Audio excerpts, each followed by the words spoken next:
Okay. What's going on, fellas? I'm trying new technology, so hang in there with me. And I've been wanting to put up this video for a while. I'm finally getting around to it. So I wanted to talk about um, sports injuries and the difference between healing and treatment. So a sports injury, you got two types of sports injuries. And the reason that this is important is because you, as the athlete, need to know what's going on with your body. So every single time that you go out to train, in essence, you are creating um, micro trauma to your tissues. So you need to have something in place, some kind of system in place that helps you recover more rapidly from your training. So let's see, after every training, you have micro trauma that happens, and you also have very light forms of inflammation. It's just natural. It's going to come from pushing the body that hard. So the question is, what do you have in place to handle that? I definitely suggest the stretching is very important because it's going to move the lactic acid out and it's going to help bring fresh blood in. There's some enzyme formulas out there. There's some relaxation techniques that are available. You must develop a post workout system so that you give your body the best opportunity to recover and be ready for the next day of practice. So let's briefly talk about there are two types of injuries.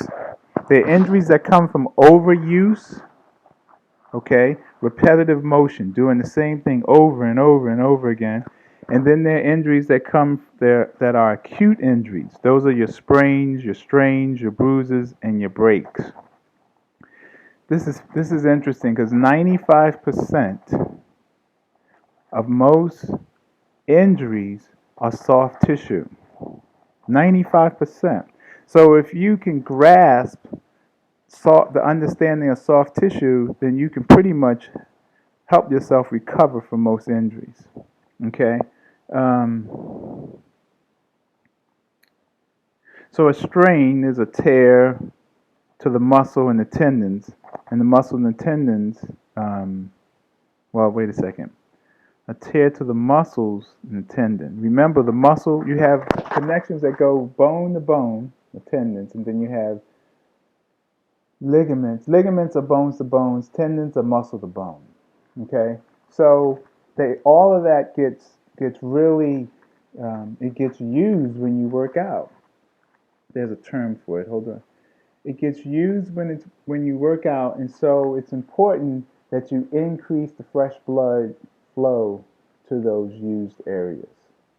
It's just essential. Without it, you're going to be winding up sore all the time, and you aren't going to be able to give your best. So any kind of injury that is an acute injury is usually soft tissue. Okay?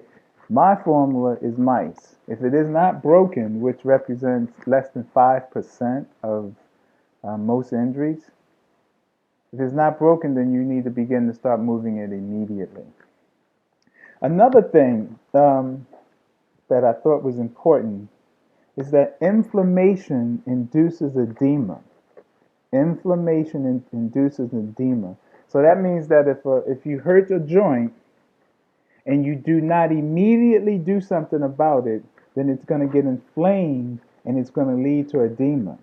And so that's what's going on. I've been talking to a couple guys with these ankle injuries, and what's happening is you injured your ankle, okay, and you didn't take enough immediate action. So then the inflammation lingered on, and now you have the edema. Another way of looking at it is as soon as you injure your ankle or injure a joint, the brain recognizes that it is that is something's going on. So it sends a cast to the area. So if it's your wrist, it sends a cast around the whole wrist. And then that makes it stiff. And what your role is, if it is not broken, is you got to begin to move that. Now, Kobe Bryant was an exception because he tore a ligament in there. Okay, and he got some injections, and the injections wind up helping his body to heal more rapidly. That's high-tech stuff. Low-tech, you need to move, you got to get some enzymes, you may need to ice.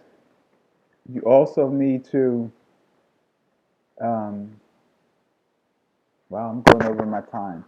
You also need to, I said inflammation, ice, stretch, visualization, relaxation exercises, and sleep. Once once you are in the recovery phase, it's three areas that you need to look at. You have the inflammation, that's when the injury happens.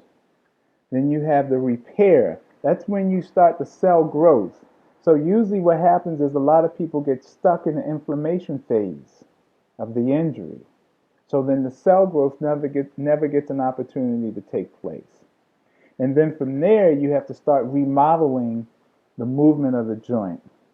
Okay, clearly this is a lot more than I thought I was going to say. So I'll just leave you with this. Anytime you have an injury, it requires immediate action. If it is not broke, then you need to begin to move that joint through a slight range of motion, do some compression, elevation. Okay? Next thing is to understand that there are other modalities that you need to include with injuries. For example, making sure that you get stretching in, making sure that you get some form of enzymes, making sure that you get some form of visualization so that you can relax. And it was one more. Rest, sleep, enough hydration. Okay? And it's funny because after each practice, actually you have a form of injury. So you need to think about what are you doing after each of your workouts so that you can reduce this type of trauma happening in your body. Because what happens is it accumulates over time. Okay, because remember, you got two types of injuries: overuse, okay, or acute. So overuse injuries can be prevented every single day if you know what to do and you develop a system. And that's what I'm here to teach people about. All right, I'm going to check out. This is the longest video I ever did. Amazing. Y'all have a great day. Later.